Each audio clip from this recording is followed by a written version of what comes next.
Hello बच्चों, कैसे हो भाई? बढ़िया। चलो भाई शुरू करते हैं हम अपना psychology, basic concept of psychology. इसके अंतर्गत आज हम टॉपिक पढ़ेंगे वंशानुक्रम को प्रभावित करने वाला तीसरा कारक। कौन सा कारक है भाई? तीसरा कारक जो हमारा है वो है परिपक्वता और अधिगम। तो चलिए बात करते हैं। पहले हम बात कर लेते हैं जो हमने पिछली क्लासों में पढ़ा है। तो चलिए आइए, वंशानुक्रम पहला कारक था, तो मैं इस बार इसको लिख देता हूं। विकास को प्रभावित करने वाले कारक हमने क्या पढ़ा था? विकास को प्रभावित करने वाले कारक। बालक का जो विकास होता है उस विकास को प्रभावित करने वाले कारक। तो वे कौन कौन से कारक थे? विकास को प्रभावित करने वाले कारक जो है वो तीन कारक हैं भाई। कितने कारक हैं? तीन कारक हैं। कौन सा था पहला कारक? वंशानुक्रम, हमने पढ़ लिया है। पहला कारक क्या था?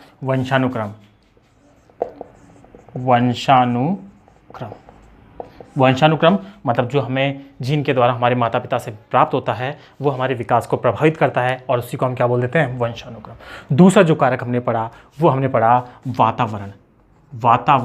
वातावरण से क्या मतलब है? जो भी परिस्थितियाँ होती हैं, जो भी हमारे चारों तरफ आवरण होता है, पर्यावरण होता है, हम उससे प्रभावित होते हैं और उसी के द्वारा हमारा जो है विकास डिसाइड होता है। तो बच्चों, विकास के लिए वातावरण को देखो शुद्ध रखना, वातावरण को शुद्ध मतलब एक स्वस्थ वातावरण रखना बहुत ज़रूरी है। अपनी फ्रेंड सर्किल में ऐसे फ्रेंड्स, ठीक है, जो अच्छे मोटिवेटेड हों, अपने जो एक निश्चित उद्देश्य की तरफ हों, वो अगर हम रखते हैं तो हमारा भी विकास होता है। ठीक है, वंशानुक्रम को तो हम डिसाइड नहीं कर सकते, ठीक है, बॉडी वगैरह जैसी जो है, लेकिन एक वातावरण का बड़ा प्रभाव पड़ता है जो कि हम डिसाइड कर सकते हैं। तो एक अच्छे एटमॉस्फेयर में रहो तो हमारा विकास अच्छा होगा। चलिए, तीसरा जो कारक था वो था हमारा परिपक्वता और अधिगम, ठीक है, जिसकी आज हम चर्चा करेंगे। परिपक्वता व अधिगम, परिपक्व व अधिगम, ठीक है। तो चलिए एक बार हम इनकी भी बात कर लेते हैं। वंशानुक्रम और वातावरण में हमने क्या क्या पढ़ा था? तो भाई वंशानुक्रम में जो विकास को प्रभावित करने वाले कारक हैं वंशानुक्रम में, तो कौन कौन से कारक हैं वंशानुक्रम के अंतर्गत? तो वंशानुक्रम में हमने पहला पढ़ा था बीजमैन के जनन द्रव्य की निरंतरता का सिद्धांत। तो वंशानुक्रम के अकॉर्डिंग कुछ सिद्धांत थे इसमें जिनको हमने पढ़ा था। पहला था बीजमैन के जनन द्रव्य की निरंतरता का सिद्धांत। दूसरा सिद्धांत कौन सा पढ़ा भाई? बताइए। दूसरा सिद्धांत हमने पढ़ा बीजमैन का उपार्जित गुणों के असंचरण का सिद्धांत, ठीक है। तो रिवाइज कर लेना आप। पहला, दूसरा, बीजमैन का उपार्जित गुणों का, बीजमैन का उपार्जित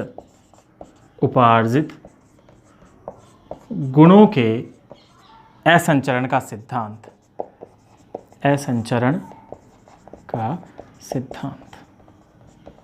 ठीक है। तीसरा जो हमने इसमें सिद्धांत पढ़ा था कौन सा था? लेमार का उपार्जित गुणों के संचरण का सिद्धांत। लेमार कहता है कि जो व्यक्ति वातावरण से जो गुण ग्रहण करता है वो पीढ़ी दर पीढ़ी आगे जाते हैं, जबकि इसमें असंचरण होता है, यानी उनका संचरण नहीं होता। तो लेमार का क्या था? लेमार का उपार्जित गुणों के संचरण का सिद्धांत। लेमार्क का उपार्जित गुणों के संचरण का सिद्धांत, ठीक है। ये हमारा तीसरा सिद्धांत था। चौथा सिद्धांत जो हमने पढ़ा क्या था भाई? गाल्टन का जैव सांख्यिकीय सिद्धांत, ठीक है। यानी कि जो गुण जो बच्चे में आते हैं वो केवल माता पिता से नहीं आते, उसके परदादा परदादी या पढ़नाना पढ़नानी से भी आते हैं, ठीक है। ऐसा ये सिद्धांत बोलता है। तो गाल्टन का जैव सांख्यिकीय सिद्धांत या गाल्टन का बायोमेट्रिक सिद्धांत,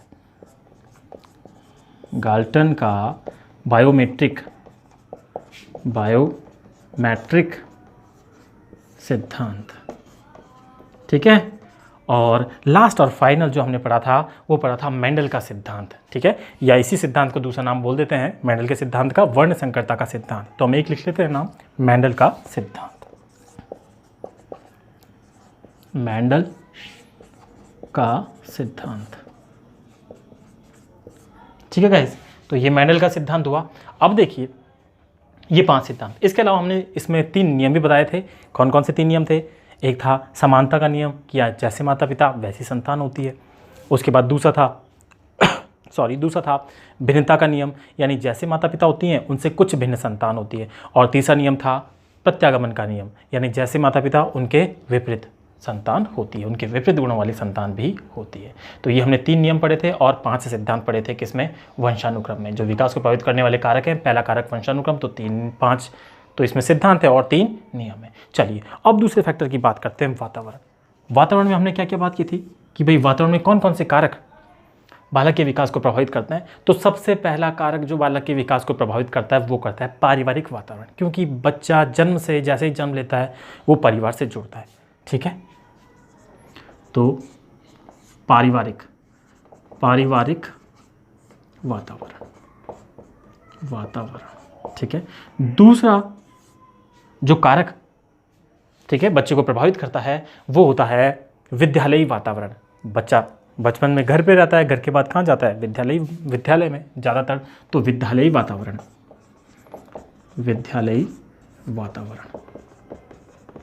ठीक है। विद्यालय के बाद कहाँ आता है? वो समाज से परिचित होता है, छोटा होता है, घर में रहता है, उसके बाद जैसे ही वो 4-5 साल का होता है विद्यालय भेज दिया जाता है, जहाँ उसका ज़्यादातर टाइम निकलता है। अब विद्यालय, घर और विद्यालय जब जाता है तो उसके बीच में वो समाज से संपर्क में आता है, तो हम बोलते हैं सामाजिक व सांस्कृतिक वातावरण। तीसरा जो कारक है वो है सामाजिक व सांस्कृतिक वातावरण, सामाजिक व सांस्कृतिक वातावरण, ठीक है। और चौथा कारक होता है भौगोलिक वातावरण। जैसी कंडीशंस में हम रहते हैं उसे हम कहते हैं भौगोलिक वातावरण, भौगोलिक वातावरण, ठीक है। मनोवैज्ञानिक वातावरण। और जो छठा था जो जनसंचार माध्यम, छठा हमारा क्या है? जनसंचार माध्यम। तो ये वातावरण के अंतर्गत प्रभावित करने वाले कारक हैं, ठीक है। इसमें एक बच्चों ने परिभाषा पढ़ी थी रॉस की, वो बहुत इंपॉर्टेंट है, ठीक है। उसमें से क्वेश्चन आ जाता है रॉस। तो रॉस ने क्या कहा था? रॉस ने कहा था वातावरण कोई बाहरी शक्ति है जो बालक के विकास को प्रभावित करती है, ठीक है। वातावरण, रॉस ने क्या कहा था? रॉस ने क्या कहा था? तो रॉस के अनुसार वातावरण कोई बाहरी शक्ति होती है जो कि बालक के विकास को प्रभावित करती है, ऐसा कहा था रॉस ने। और साथ में हमें ये भी ध्यान रखना है कि वातावरण में जो है बालक को हम क्या मानते हैं? उच्च संगठित ऊर्जा तंत्र। तो ये सारी बातें हमें इसमें ध्यान रखनी है। अब हमारा जो तीसरा विकास को प्रभावित करने वाले कारकों में पहला कारक हो गया वंशानुक्रम, दूसरा हो गया वातावरण, और तीसरे की बात करें तो तीसरा है परिपक्वता और अधिगम। तो परिपक्वता और अधिगम भाई प्रत्यक्ष या मैं कहूँ अप्रत्यक्ष रूप से इन्हीं से ही जुड़े हुए हैं। जो परिपक्वता है, परिपक्वता का संबंध होता है वंशानुक्रम से। परिपक्वता का संबंध किससे होता है? वंशानुक्रम से। और अधिगम का संबंध होता है वातावरण से, ठीक है। तो ये कहीं ना कहीं वंशानुक्रम और वातावरण के फैक्टरों पर ही डिपेंड करता है। यानी इसमें हम कहेंगे कि परिपक्वता का संबंध वंशानुक्रम से होता है और वातावरण का संबंध अधिगम से होता है, ठीक है। या अधिगम का संबंध वातावरण से होता है। इसलिए परिपक्वता और अधिगम व्यक्ति के विकास को सेम वैसे ही प्रभावित करते हैं जैसे वंशानुक्रम और वातावरण प्रभावित करता है, ठीक है। और इसमें अगर हम बात करें कुछ और लिखने की तो हम इसमें लिख सकते हैं, क्या लिख सकते हैं हम कि जो फाइनली जो विकास है, ठीक है, फाइनली जो विकास है वो परिपक्वता यानी वंशानुक्रम, वातावरण, परिपक्वता और अधिगम सभी का प्रतिफल होता है, ठीक है। तो यहाँ पे ऐसा कुछ नहीं है परिपक्वता का संबंध वंशानुक्रम से होता है, अधिगम का संबंध वातावरण से होता है, ठीक है। तो फाइनली हम क्या लिख सकते हैं? ये तीनों सिद्धांत पढ़ने के बाद हम क्या लिख सकते हैं? जो विकास है वंशानुक्रम, वातावरण और परिपक्वता अधिगम से प्रभावित होता है। यानी जो विकास है, विकास वंशानुक्रम वातावरण ठीक है, तथा परिपक्वता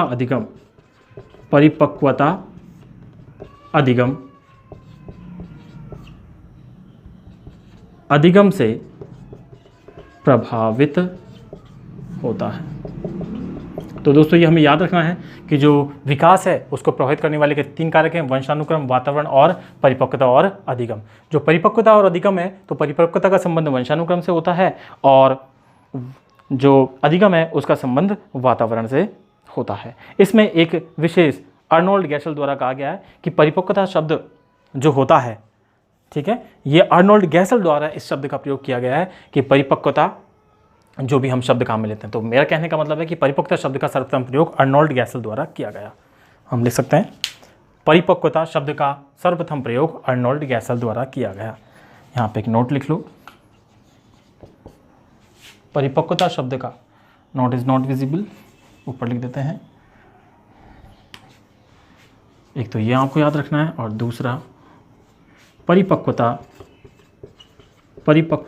शब्द का प्रयोग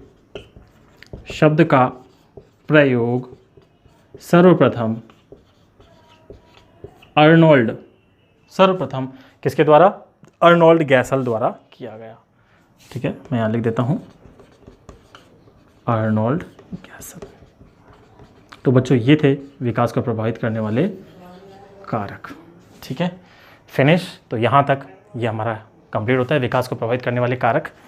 ठीक है, वीडियो को अगर आपको किसी तरह से बेनिफिशियल है तो लाइक करें, शेयर करें और फ्रेंड्स के साथ सब्सक्राइब करें। ठीक है, मिलते हैं नेक्स्ट वीडियो में। जय हिंद।